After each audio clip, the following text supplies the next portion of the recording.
నమస్తే. ఇవాళ వార్తలకు స్వాగతం. ప్రకాశం జిల్లా ఒంగోలు మార్చి 14న జరగబోవు జనసేన ఆవిర్భావ దినోత్సవానికి లక్షలాది మందిగా తరలి రావాలని జన సైనికులకు పిలుపునిచ్చారు జనసేన వీర మహిళ కళ్యాణి సుంకర. జన సైనికులు అందరూ వచ్చి విజయవంతం చేయాలని కోరుకున్నారు. అందరికీ నమస్కారం. నేను కళ్యాణి సుంకర, జనసేన పార్టీ వీర మహిళను.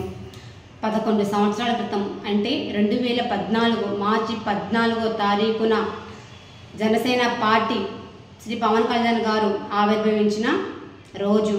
ఈ 11 సంవత్సరాల నుంచి ఎన్నో మాటలు పడి నిలబడలేరన్నారు, గెలవలేడన్నారు.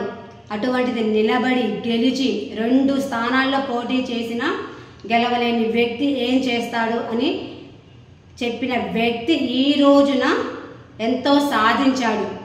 ఓడిపోయినా కానీ తన సొంత డబ్బులతోటి కౌలు రైతులకి సహాయం చేసిన గనుడు.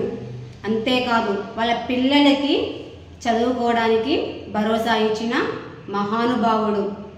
అటువంటి మహానుభావుడు పార్టీ పెట్టి 11 సంవత్సరాలైన సందర్భంలో రేపు 12వ సంవత్సరంలో అడుగు పెడుతున్న సందర్భంగా కాకినాడ జిల్లాలో తను ఎమ్మెల్యేగా గెలిచిన పిఠాపురం నియోజకవర్గంలో చిత్రాడ గ్రామంలో దాదాపు 55 ఎకరాలలో కొన్ని లక్షలాది మందితో ఒక సభ అనేది ఏర్పాటు చేయడము జరిగింది. అంతేకాకుండా పిఠాపురంలో అత్యధిక మెజారిటీతోటి ఎమ్మెల్యే అవ్వడమే కాకుండా మన ఆంధ్రప్రదేశ్కి ఉప ముఖ్యమంత్రిగా అవ్వడం కూడా మనం ఎంతో గర్వించదగ్గ విషయము. అంత మెజారిటీతో గెలిచిన తరువాత మనకు వస్తున్న అతిపెద్ద పండుగ ఈ 12వ ఆవిర్భావ దినోత్సవం. ఈ దినోత్సవాన్ని మనం ఇంకెంత ఉత్సవంగా జరుపుకోవాలి. మరి ఆ సభకు నేనైతే వెళ్తున్నాను. మరి మీరు వస్తున్నారా? ఏముందిలే, వెళ్ళొచ్చులే, పనుంది, గెలిచారు కదా అని, వెళ్ళకపోతే ఏమవుతుందిలే అని మీరు అనుకుంటున్నారా? చాలా తప్పు అండి. మన కోసం పోరాడాడు, తన జీవనోపాధి కాదనుకున్నాడు. ఒక్క మూవీ చేసినా, ఒక యాడ్ చేసినా తనకి కోట్లు వచ్చి పడేవి. అటువంటి జీవనోపాధి కాదనుకున్నాడు. భార్య బిడ్డలకు సైతం దూరంగా ఉన్నాడు. అనుక్షణము ఎండలో తిరిగాడు, వానల్లో తడిచాడు. ఎవరి కోసము? మన కోసము, మన బిడ్డల భవిష్యత్తు కోసము, రాష్ట్ర భవిష్యత్తు కోసము. అనేక తిట్లు తిన్నాడు, అనేక పాటలు పడ్డాడు.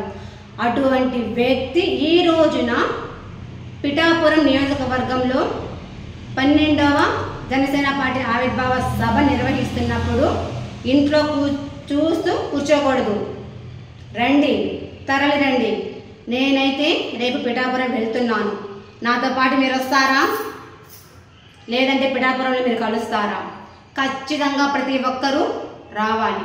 ఎందుకు అంటే పవన్ కళ్యాణ్ గారు ఒక మాట అన్నారు కదా, పోరాడితే పోయేదేం లేదు, బానిస సంఖ్యలు తప్ప.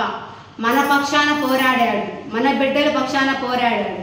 మన ఆంధ్ర రాష్ట్రం బాగుపడటం కోసము తను ఎంతగానో ప్రయాసపడ్డాడు. అందుకని తను పెడుతున్న పార్టీ కోసము ఎంతోమంది కష్టపడుతున్నారు.